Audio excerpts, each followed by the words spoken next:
தமிழ்நாட்டில் மட்டும் 73 டோல்கேட் இருக்குங்க. இதுல நேஷனல் ஹைவேஸ் மட்டும் 66 டோல்கேட் இருக்கு. டோல்கேட்டை கிராஸ் பண்றப்ப நம்ம கிட்ட அமௌண்ட் வாங்குவாங்க. ஏன் அப்படின்னா ஹைவேஸை மெயின்டைன் பண்றதுக்கு அப்படின்னு சொல்லுவாங்க. 2 மாசத்துக்கு முன்னாடி ஏப்ரல் 1ஆம் தேதி தமிழ்நாட்டில் இருக்க எல்லா டோல்கேட்டோட பிரைஸும் இன்க்ரீஸ் பண்ற அப்படின்னு சொல்லியிருந்தாங்க. கரெக்டா இப்போ வந்து பாத்தீங்கன்னா எம்பி எலெக்ஷன் அனௌன்ஸ் பண்ணனால தமிழ்நாட்டில் மட்டும் இல்ல டோட்டல் இந்தியாவில் 7 கட்ட தேர்தல் நடந்தது. இந்த 7 கட்ட தேர்தல் நடந்து முடிஞ்ச அடுத்த நாள் நைட்டே வந்து பாத்தீங்கன்னா டோல்கேட்டோட பிரைஸை இன்க்ரீஸ் பண்ணிட்டாங்க. 5 ரூபாயில இருந்து 20 ரூபாய் வரைக்கும் இன்க்ரீஸ் பண்ணிருக்காங்க. இது மட்டும் இல்லாம மாசம் டோல்கேட் பே பண்றவங்க கிட்ட 100 ரூபாயில இருந்து 400 ரூபாய் வரையிலும் இன்க்ரீஸ் பண்ணிருக்காங்க. இந்த மாதிரி டோல்கேட் பிரைஸ் இன்க்ரீஸ் ஆகறனால இதுல பாதிப்படைகிறது கார் ஓட்டுறவங்க லாரி ஓட்டுறவங்க மட்டும் கிடையாதுங்க, நம்மள மாதிரி பொதுமக்களும் தான். ஏன் அப்படின்னா டோல்கேட்டை நீங்க கிராஸ் பண்ணி டிரான்ஸ்போர்ட் மூலமா ஒரு பொருளை கொண்டு வரீங்க அப்படின்னா டோல்கேட் பிரைஸ் இன்க்ரீஸ் ஆகிறப்ப நம்ம கொண்டு வர அந்த பொருளோட பிரைஸ் இன்க்ரீஸ் ஆகும்.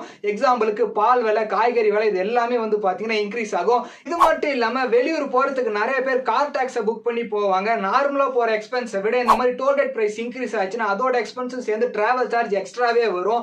ஒருவேளை இந்த பிரைஸ் இன்க்ரீஸ் பண்ணது எலெக்ஷனுக்கு முன்னாடியே பண்ணியிருந்தாங்கன்னா இப்ப நடந்து முடிஞ்ச எலெக்ஷன்ல ஒரு பெரிய மாறுதல் ஏற்பட்டிருக்கும் நான் நினைக்கிறேன். நான் சொன்ன இந்த விஷயத்துல உங்களோட கருத்து என்ன அப்படிங்கிறது இந்த வீடியோ கீழே கமெண்ட் பண்ணிட்டு போங்க.